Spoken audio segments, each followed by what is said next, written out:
Hai Mandirian, apa kabar? Semoga dimanapun berada, Mandirian selalu dalam keadaan sehat dan selalu semangat ya. Mandirian pasti sering mendengar tentang whistleblowing system yang dimiliki Bank Mandiri kan? Nah, di modul ini kita akan membahas terkait whistleblowing system letter to CEO atau yang biasa kita sebut menjadi WBS LTC. Sosialisasi ini merupakan bagian dari penilaian self-assessment strategi anti-fraud. Saat melakukan sosialisasi, jangan lupa dokumentasinya ya. Dalam rangka pengungkapan tindakan pelanggaran atau perbuatan melawan hukum, indikasi fraud, pelanggaran code of conduct, business ethics, respectful workplace policy, atau pelanggaran implementasi ketentuan kepegawaian yang dilakukan oleh pegawai bank dan dapat merugikan bank maupun pihak yang berkepentingan terhadap bank, Bank telah menyediakan media pelaporan pengaduan pelanggaran kepada CEO Bank Mandiri yang dinamakan WBS LTC. Nah, berikut adalah roadmap WBS LTC. Pertama kali, WBS LTC diimplementasikan pada tahun 2009 dengan kriteria sebagai berikut. 1. Harus ada identitas pelapor. 2. Hanya untuk pegawai. 3. Media hanya melalui surat, email, dan SMS. 4. Dikelola oleh pihak internal. Lalu, pada tahun 2013, dilakukan penyempurnaan WBS LTC dengan hasil sebagai berikut. 1. Pelapor diperbolehkan tidak mencantumkan identitas pelapor. 2. Vendor dapat melapor. 3. Media pelaporan ditambah melalui website WBS LTC. 4. Laporan WBS LTC meliputi laporan fraud atau indikasi fraud. 5. Dikelola oleh pihak internal. Kemudian, pada tahun 2018, WBS LTC kembali disempurnakan menjadi 1. Pengelolaan WBS LTC melibatkan pihak independen. 2. Pihak pelapor berasal dari pihak internal maupun pihak eksternal.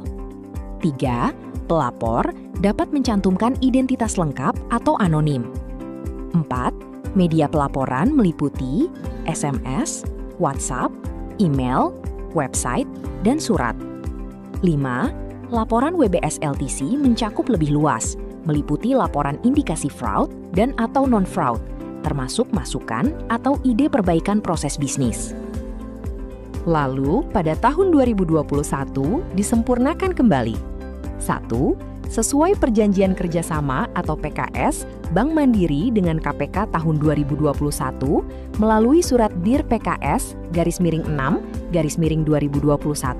tanggal 2 Maret 2021 tentang penanganan pengaduan dalam upaya pemberantasan tindak pidana korupsi yang ditandatangani oleh Direktur Kepatuhan dan SDM, maka WBS LTC Bank Mandiri telah diintegrasikan dengan WBS KPK di tahun 2022. 2. Penguatan implementasi program WBS LTC pada anggota konglomerasi keuangan.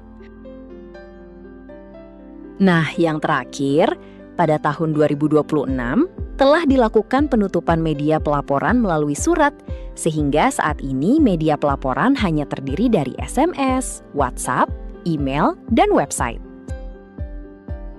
Selanjutnya, kita akan membahas jenis laporan WBS LTC. Jenis-jenis laporan yang dapat dilaporkan pada WBS LTC dikategorikan menjadi dua, yaitu fraud dan non-fraud. Perilaku yang dikategorikan fraud adalah: pertama, kecurangan dalam laporan keuangan. Kedua, penipuan. Ketiga, pembocoran informasi rahasia. Keempat, penyalahgunaan aset. Kelima, korupsi. Keenam, tindakan lain yang dapat dipersamakan dengan fraud. Lalu, perilaku yang dikategorikan non-fraud adalah pelanggaran yang dilakukan terhadap 1. Code of Conduct. 2. Business Ethics. 3. Respectful Workplace Policy atau RWP. 4. Implementasi ketentuan kepegawaian.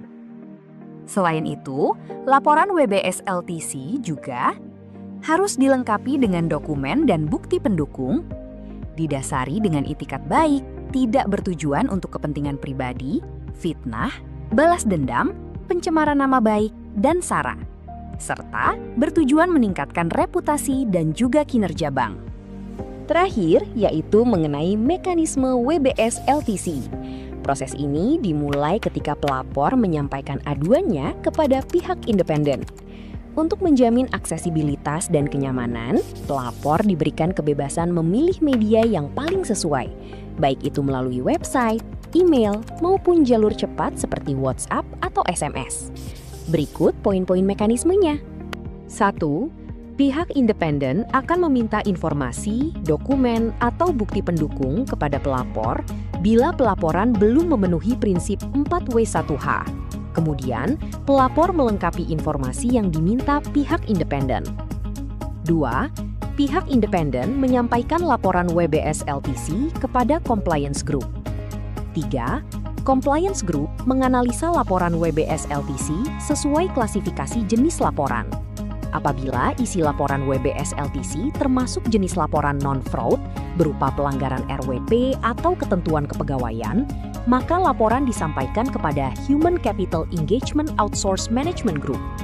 Dan apabila isi laporan WBS LTC termasuk jenis laporan fraud atau non-fraud untuk pelanggaran Code of Conduct dan Business Ethics, maka laporan tersebut disampaikan kepada Special Audit Group. Lalu, apabila laporan berupa masukan, ide, gagasan bagi proses bisnis bank, maka laporan diteruskan kepada unit kerja terkait. 4. Masing-masing unit kerja yang menindaklanjuti laporan WBS LTC menyampaikan hasil tindak lanjutnya kepada Compliance Group, selanjutnya disampaikan kepada pihak ketiga untuk diinformasikan kepada pelapor. Selesai sudah bahasan kita terkait WBS LTC. Terima kasih atas perhatiannya, dan jangan lupa untuk jaga diri, jaga mandirian, jaga Bank Mandiri. Sampai jumpa di materi selanjutnya.